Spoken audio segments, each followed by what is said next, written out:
शांताकारं भुजगशयनं पद्मनाभं सुरेशं विश्वाधारं गगनसदृशं मेघवर्णं शुभांगं लक्ष्मीकान्तं कमलनयनं योगभिर्ध्यानगम्यं वन्दे विष्णुं भवभयहरं सर्वलोकैकनाथं। भवानी शंकरौ वंदे श्रद्धा विश्वास रूपिणौ याभ्यां विना न पश्यन्ति सिद्धा स्वान्तस्तमेष्वम्। वसुदेव सुतं देवं कंसचाणूरमर्दनं देवकी परमानंदं श्री कृष्णं वंदे जगद्गुरुं। श्री कृष्णं वंदे जगद्गुरुं। भगवान श्री गोविंद की अतिशय कृपा से भगवत गीता का ये विशेष सत्र निरंतर चल रहा है और हम सभी इस सत्र में स्थित प्रज्ञता के उपरांत भगवत गीता के 13वें अध्याय क्षेत्र क्षेत्रक विभाग योग पर चर्चा आरंभ कर रहे हैं। कल का सत्र भगवत गीता के 13वें अध्याय क्षेत्र क्षेत्रक विभाग योग की पृष्ठभूमि पर था और आज का सत्र भी भगवत गीता के क्षेत्र क्षेत्रक विभाग योग की पृष्ठभूमि पर ही आधारित है। चूँकि श्री भगवान ने 12वें अध्याय भक्ति योग में ये स्पष्ट किया था कि जो मेरे सगुण साकार स्वरूप की उपासना करते हैं वह मेरे को उत्कृष्ट योगी मान्य है। और श्री भगवान ने कहा मयि आवेश से मनो ये माम नित्य युक्ता उपास्थे सद्या परया उपेता ते में युक्त तमह मता। जो मेरे में जैसा स्वरूप 11वें अध्याय में श्री भगवान के द्वारा वर्णित किया गया था और प्रदर्शित किया गया था, तो उस स्वरूप का जो मनन चिंतन पूजन उपासना ध्यान करते हैं, श्री भगवान कह रहे हैं कि मेरे में मन को आवेशित करके, यानी जो मन का आकर्षण है वह मेरे उस स्वरूप की ओर पहुँचे जो सगुण और साकार स्वरूप है। और ये नित्ययुक्ता परया श्रद्धा उपेता, जो साधक निरंतर उत्कृष्ट श्रद्धा से युक्त होकर, उपेता माने होता युक्त होकर के, माम उपास्थे मेरी उपासना करते हैं, ते में युक्त तमह मता वे मेरे को उत्कृष्ट योगी मान्य हैं। तो चूँकि यहाँ पर दो तथ्य हैं। एक तथ्य ये है कि हम सभी महापुरुषों का जो मत है वह एक पृथक विषय है और जो श्री भगवान का मत है वह एक पृथक विषय है। चूँकि महापुरुषों के ज्ञान की सीमा होती है और श्री भगवान का जो ज्ञान है वह असीमित है और असंख्य है। इसलिए श्री भगवान ने जो ये कहा कि ऐसा मेरा मत है, यहाँ पर सगुण और साकार स्वरूप के उपासकों को विशिष्ट बताया गया, श्रेष्ठ कहा गया। श्री भगवान ने उसका अनुमोदन किया। श्री भगवान के मत के अनुसार जो साधक सगुण और साकार स्वरूप की उपासना करते हैं वे साधक उत्कृष्ट हैं, ये बात श्री भगवान ने कही। और मैं मता कह के उन्होंने ये बताया कि ऐसा मेरा मत है। तो इसमें समस्या क्या है?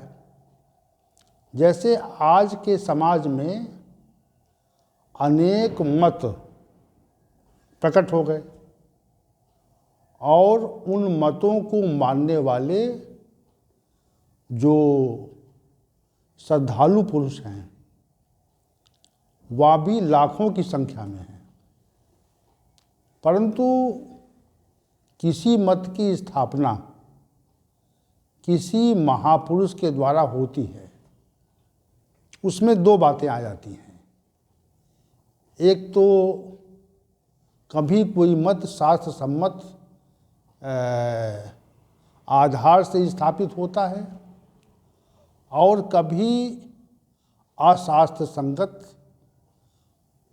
भाव से और मनमाने ढंग से शास्त्रों के सिद्धांतों को विखंडित करके अनेक मतों की स्थापना होती है।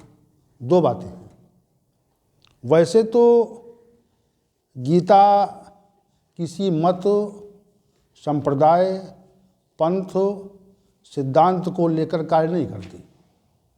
गीता का एक स्पष्ट संदेश है, कोई मत, सिद्धांत, पंथ, संप्रदाय नहीं है, एक ही मत है, वह सत्य का मत है। तो जो गीता का सिद्धांत था उसी सिद्धांत का निरूपण श्री भगवान ने किया और ये कहा कि जो मेरे में मन को आवेशित करके मई मना आवेश से और निरंतर उत्कृष्ट श्रद्धा से लग करके मेरी उपासना, मेरे सगुण स्वरूप की उपासना करते हैं, वे योगी मुझे उत्कृष्ट मानना, उनमें उत्कृष्टता है। साकार ब्रह्म के उपासकों और निराकार ब्रह्म के उपासकों में निरंतर विवाद रहता है, क्योंकि श्री भगवान ने उसको और प्रत्येक साधक अपने को उत्कृष्ट मानने का प्रयास करता है, अपने उत्कृष्ट सिद्ध करने का प्रयास करता है। तो यहाँ पर श्री भगवान के कथनानुसार जो उत्कृष्टता है उसका स्पष्ट विवेचन यहाँ पर श्री भगवान ने प्रस्तुत किया है और यही गीता का सिद्धांत और मत है, जो श्री भगवान का मत है। श्री भगवान ने कहा कि वे मेरे को उत्कृष्ट योगी मान्य हैं, ऐसी मान्यता है। तो निराकार ब्रह्म, निर्गुण ब्रह्म के उपासकों को सगुण ब्रह्म के उपासकों की अपेक्षा निम्नतर कहा। चूँकि सगुण ब्रह्म के उपासकों की चर्चा श्री भगवान ने श्लोक 12वें अध्याय के पूरे भाग में की है और इसमें सगुण ब्रह्म के उपासकों के लिए श्री भगवान का साक्षात्कार कैसे हो, इस विषय को श्लोक संख्या 6 से 12 तक श्री भगवान ने विशेष रूप से निरूपित किया है और उस प्रक्रिया को भी बताया कि आप कैसे मेरा साक्षात्कार कर सकते हैं। तो श्लोक 6 से और 12 श्लोक तक, ये तु सर्वाणि कर्माणि मयि सन्न्यस्य मत्परः अनन्येनैव योगेन माम ध्यायन्त उपास्ते। तो इससे आरंभ करके श्लोक संख्या 12 तक जो विषय इसका निरूपित किया गया है, वह श्लोक 12 तक श्री भगवान ने अपने साक्षात्कार की प्रक्रिया का विशेष वर्णन किया है। तो जब अध्याय 12 की विवेचना करेंगे और उसकी व्याख्या का जब समय आएगा, तो श्लोक 6 से 12 तक श्री भगवान ने जिस प्रक्रिया को प्रतिपादित किया है, उस पे हम विशेष चर्चा भगवान श्री गोविंद की कृपा से प्रस्तुत करने का प्रयास करेंगे। उसके पश्चात श्लोक संख्या 13 से 19 तक श्री भगवान ने अपने प्रिय भक्तों के गुणों का विस्तार से निरूपण किया है।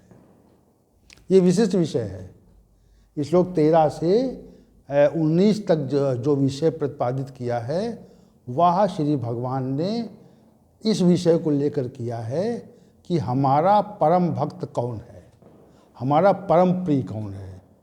उसके गुणों का वर्णन करते श्री भगवान कहते हैं, आदेष्टा सर्वभूता नाम मैत्रा करुण एवचा निर्ममो निरंकारा सम दुख सुख क्षमी। इसी श्लोक के साथ आरंभ करते हैं और श्लोक संख्या 19 तक इस प्रकरण को ले जाते हैं।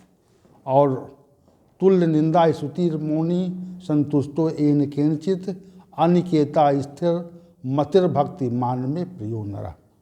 तो ये श्लोक संख्या 13 से और 19 तक श्री भगवान ने अपने जो प्रिय व्यक्ति, कौन व्यक्ति प्रिय है, श्री भगवान को कौन व्यक्ति प्रिय है, उसमें किन गुणों का समावेश होना चाहिए, इस तथ्य को 13 से 19 तक निरूपित किया गया है।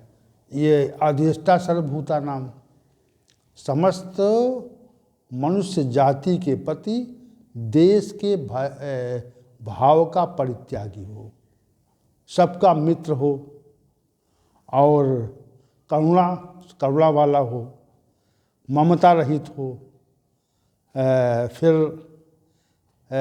निरंकारा, निर्ममो निरंकारा, ये दोनों पद जो हैं, वह इन पदों को हमने स्थित प्रज्ञता विषय में भी श्लोक संख्या 71 में भी इस विषय पर चर्चा की थी। तो भी का निर्ममा हो, निरंकारा हो, सम दुख सुख और दुख में एक समान रहने वाला हो, क्षमी क्षमावान हो, ऐसे ऐसे गुणों का वर्णन श्री भगवान ने किया, जो श्री भगवान को जो प्रिय हैं, उस विषय की चर्चा इन्होंने की। और श्लोक संख्या अंतिम में श्री भगवान ने कहा कि 12वें अध्याय के अंत में, 12वें अध्याय में जो संपूर्ण विषय को प्रतिपादित किया गया है, उनके अनुसार जो आचरण करते हैं, वो मेरे को अतीव प्रिय है। इसलिए भक्ति योग, जो इस अध्याय का नाम दिया गया था भक्ति योग, वो इसीलिए दिया गया था। इसमें 4 विषयों की चर्चा, 4 विषयों में पहले जो है सगुण और साकार श्री भगवान के उपासकों को श्रेष्ठ बताना, एक बात। दूसरे स्तर में निराकार ब्रह्म के उपासकों को भी उचित बताना और उनके गुणों का निरूपण करना। चौथा तीसरा जो इसमें विषय था, वह श्री भगवान ने श्लोक संख्या 6 से 12 तक अपने साक्षात्कार की प्रक्रिया का निरूपण किया है। और चौथे में 13 से 19 श्लोक तक श्री भगवान ने अपने प्रिय भक्तों के गुणों का विशेष वर्णन किया है। और अंत में ये कहा है कि जो इसमें वर्णित किया इस अध्याय में, उसको मानकर मेरी उपासना करते हैं और वे मेरे को अति प्रिय हैं। तो इस 12वें अध्याय में विशेषकर सगुण और साकार ब्रह्म के उपासकों का वर्णन किया गया है। अब चूंकि 13वें अध्याय में, चूंकि 12वें अध्याय में निराकार ब्रह्म के उपासकों और उनकी अनुभूति के संबंध में विशेष वर्णन नहीं हो पाया था, तो इसलिए श्री भगवान ने 13वें अध्याय को क्षेत्रक विभाग योग के रूप में आरंभ किया। ये इसका जो है ये विशेष विषय है कि 13वें अध्याय में जो है श्री भगवान ने 12वें अध्याय में जिस निराकार ब्रह्म की अनुभूति के विषय का प्रतिपादन नहीं हो पाया था, उस निराकार ब्रह्म की अनुभूति के प्रतिपादन के लिए 13वां अध्याय आरंभ किया और इसमें विशिष्ट विषयों का समावेश किया गया है।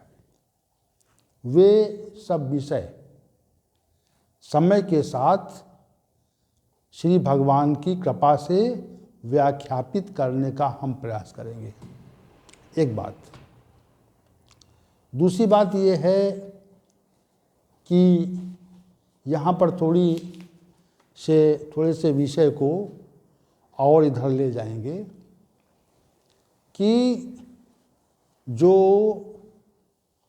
अनेक मतों के लोग हमारी सनातन वैदिक धर्म में मूर्ति पूजा का विरोध करते हैं और ये कहते हैं कि मूर्ति पूजा जो है वह शास्त्र सम्मत नहीं है। तो इसमें कुछ वैदिक धर्म के अनुयायी भी आ गए और अन्य मतों की जिन्होंने स्थापना की उन्होंने भी इसका विरोध आरंभ कर लिया और अन्य धर्म के लोगों को, उन्हें संप्रदाय कहें या पंथ कहें, वे इस मूर्ति पूजा को मान्यता नहीं देते हैं। लेकिन भगवत गीता का जो 12वां अध्याय है वह 11वें अध्याय पर आधारित है, जिसमें श्री भगवान ने अपने विशिष्ट स्वरूप का प्रदर्शन किया, विराट स्वरूप का, और चतुर्भुज रूप का स्वरूप का प्रकाशन किया। जब अर्जुन उस स्वरूप से भयभीत हो गया, विराट स्वरूप की भयानकता से जब उसके अंदर एक विशिष्ट भय उत्पन्न हो गया, तो उसने ये कहा कि श्री भगवान अपने उस स्वरूप को दिखाइए जिसको देख कर मैं शांति को प्राप्त हो सकूं। तो श्री भगवान ने अपने चतुर्भुज स्वरूप का दर्शन कराया। तो चूंकि विराट स्वरूप का, चतुर्भुज स्वरूप का और पौराणिक ग्रंथों में जो श्री भगवान के स्वरूप का वर्णन किया गया है, उन सभी वर्णनों को आधार मानकर हमारे वैदिक सनातन धर्म में मूर्तियों की पूजा का आरंभ किया गया और मूर्ति पूजा के बहुत ही सैद्धांतिक और वास्तविक तथ्य, सत्य तत्व भी अनेक प्रकार से वर्णित हैं, जो यहाँ पर विषयानुसार व्याख्यापित नहीं किए जा रहे हैं। लेकिन जो मूर्ति पूजा का विधान है वह शास्त्र सम्मत है और भगवत गीता इसका समर्थन करती है। श्री भगवान की मूर्ति के आगे नतमस्तक होना, उनकी उपासना करना, उनको साष्टांग दंडवत करना, उनकी ओर पीठ न करना और स्वच्छ हो, बिना स्वच्छ हुए उसके सामने प्रकट होना, ये सब तमाम तरह की जो आचार विचार का निर्माण हुआ है वह मूर्ति पूजा के समर्थन में हुआ है। और हजारों वर्षों से वैदिक सनातन धर्म के जो विशिष्ट लोग थे उन्होंने विशिष्ट मंदिरों का निर्माण किया। हालांकि हमारे अनेक मंदिरों को अन्य धर्म के लोगों ने तोड़ा और बड़ी क्षति पहुंचाई, लेकिन हम सभी वैदिक सनातन धर्म के लोग मूर्ति पूजा का समर्थन करते हैं और उसका एक वैज्ञानिक आधार भी है कि श्री भगवान की मूर्ति के आगे ही उपस्थित होने पर एक विशिष्ट भाव प्रकट हो जाता है। तो इसका आभास जब आप करेंगे, बिना आभास के कुछ नहीं होता। इस मूर्ति श्री भगवान के विग्रह के समक्ष प्रकट होने पर एक विशिष्ट भाव की प्राप्ति होती है और कभी कभी उपासना की पराकाष्ठा पर उस विग्रह से श्री भगवान पृथक स्वरूप प्रकट करके अपना दर्शन भी देते हैं। ऐसा मेरा अपना व्यक्तिगत अनुभव है। तो और जितनी सहजता, जितना प्रक्रियागत सरलता सगुण साकार स्वरूप की उपासना में है, उतनी जटिलता निराकार और निर्गुण स्वरूप के ब्रह्म में है। इसी तथ्य को श्री भगवान ने इसके तीसरे, चौथे और पांचवें श्लोक में निरूपित किया है। ये उन्होंने निरूपण किया, श्री भगवान ने ये कहा कि ये कठिन है।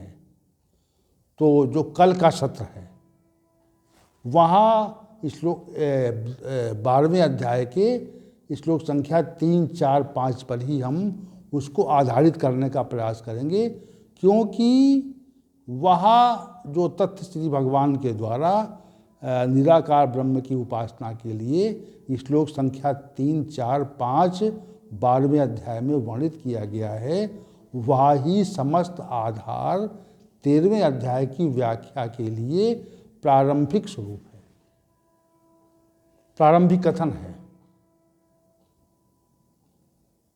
तो हम एक बार फिर से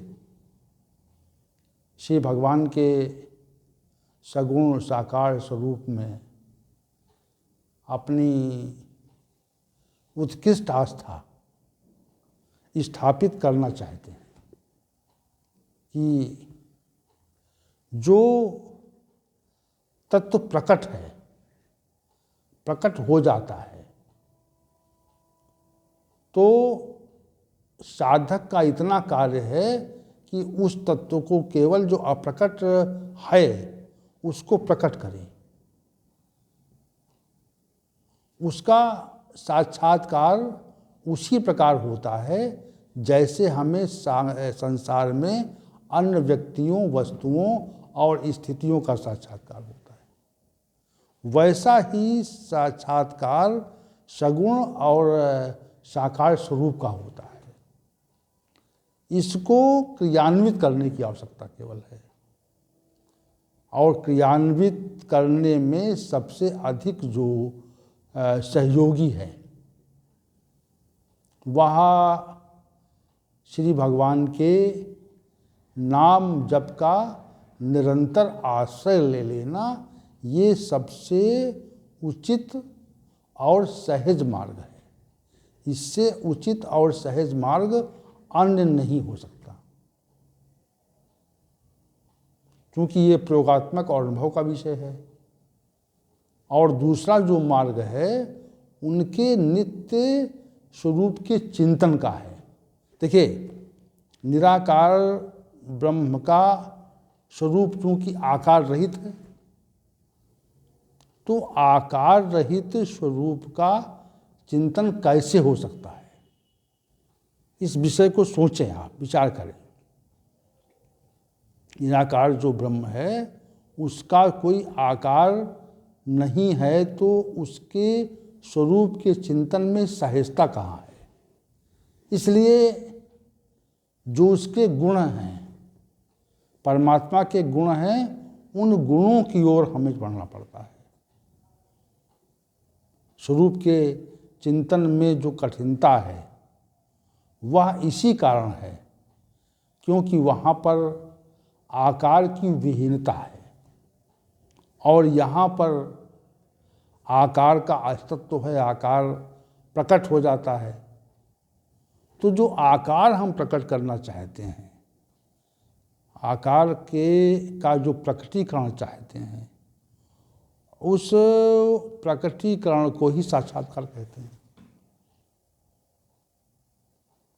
तो हमारे विचार से और जहाँ तक मेरी समझ में है, क्योंकि देखिए मेरी जो समझ है वह बहुत सीमित है और श्री भगवान की कृपा के आश्रय से ही है।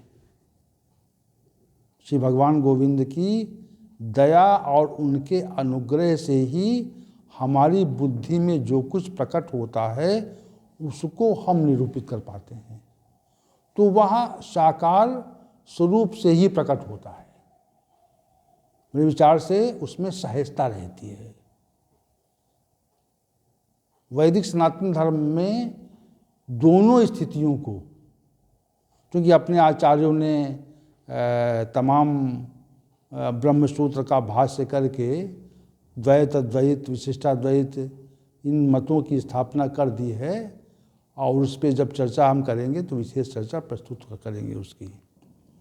लेकिन हमारा जो विचार है, हमारी जो समझ है, भगवान श्री गोविंद की कृपा से जो हम कहना चाह रहे हैं वह ये है कि भगवद गीता के 12वें अध्याय में जिस सगुण स्वरूप का प्रस्तुतिकरण किया गया है और वह 11वें अध्याय का आश्रय लेके किया गया है, तो उसको ग्रहण करने से, उसको मान लेने से हमें साधना पथ पर विशेष लाभ प्राप्त होता है।